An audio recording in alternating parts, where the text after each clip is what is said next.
The first thing you need to do to properly program your Weathermatic SL 1600 controller is to answer a few questions about your landscape and irrigation system. Each question should be answered for each zone of your irrigation system.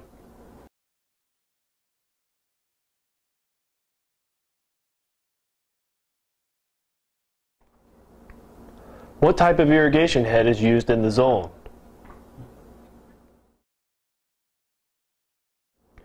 What is the irrigation application rate?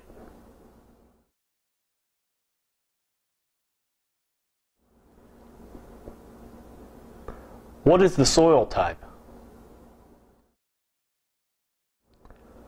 What type of landscape is in the zone?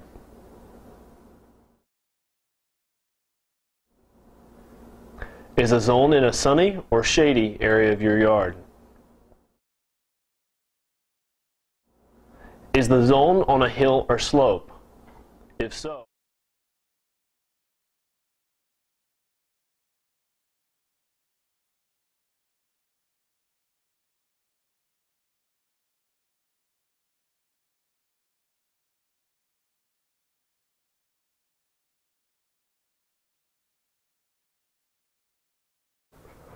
the first thing we want to look at on our Weathermatic SL 1600 is the buttons and features. How do we control this controller?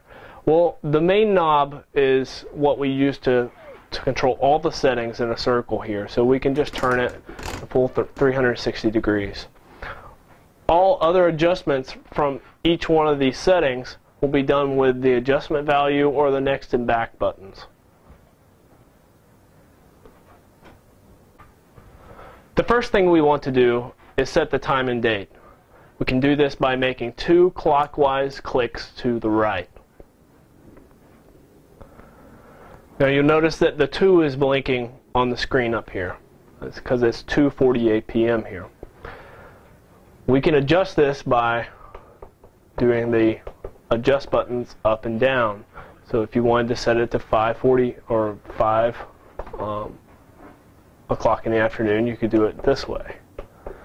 If we want to adjust the minute side, we hit next and it goes to the next section, and we can adjust the minutes by using the upper and lower knobs of the adjust value.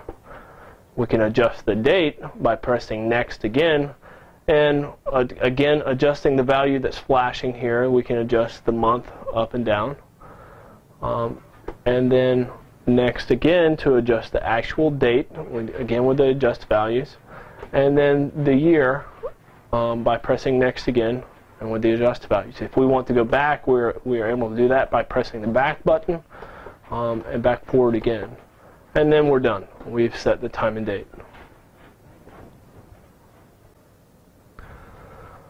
Next, we want to set our daily start times. And we can do this by making 4 clockwise clicks to the right. 1, 2, 3, and 4. Here we have set it to start at 3 a.m., but we can change this by simply adjusting the value up or down in 10-minute increments. If we want to change which zone starts, we can do that as well by clicking next and back.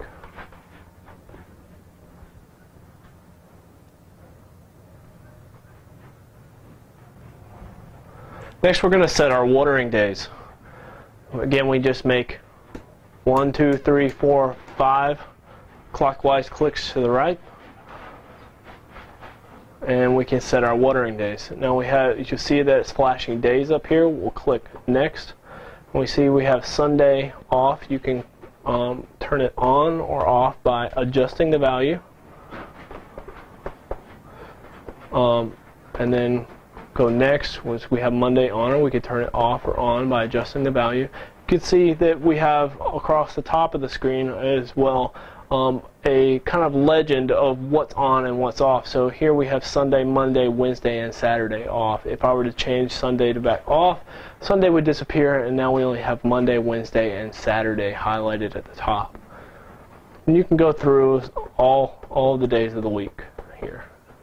This will allow the controller to only irrigate on the days that you specify.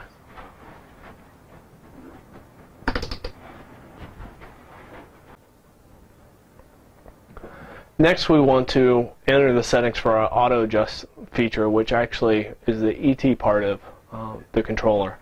So we're going to make 4 counterclockwise clicks to the left, and you'll notice that we see the screen blinking sandy. We have 3 options for each zone. We have sandy, loam, and clay. For most users in Florida, we'll select the sandy type of soil, unless you're sure that you have a different type. To select the slope of each zone, we press next, and it selects the slope, and we adjust the value to whatever value that zone is at.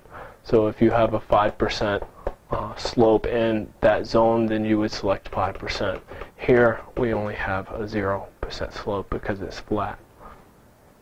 You would go on to the next zone and do the same thing, just pressing next throughout. If you would like to go back, you can go back, back and forth at will. Next, you'll want to set for your plant type. So we'll make 1 counterclockwise click to the left, and you'll notice that we have set the cold season turf here. You have multiple options here. You have cold season turf, warm season turf, shrubs, annuals, trees, and native. Here we're going to set it to shrubs.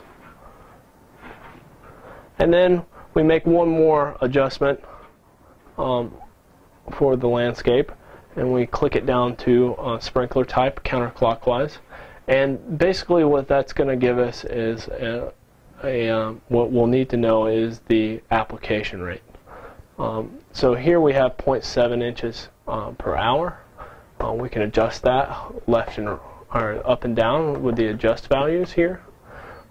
We can go to different zones by pressing up and down here. And the final one that we're going to enter is the zip code and latitude. One more click counterclockwise. So here we enter our zip and latitude. So we can go next and then enter our zip number by number.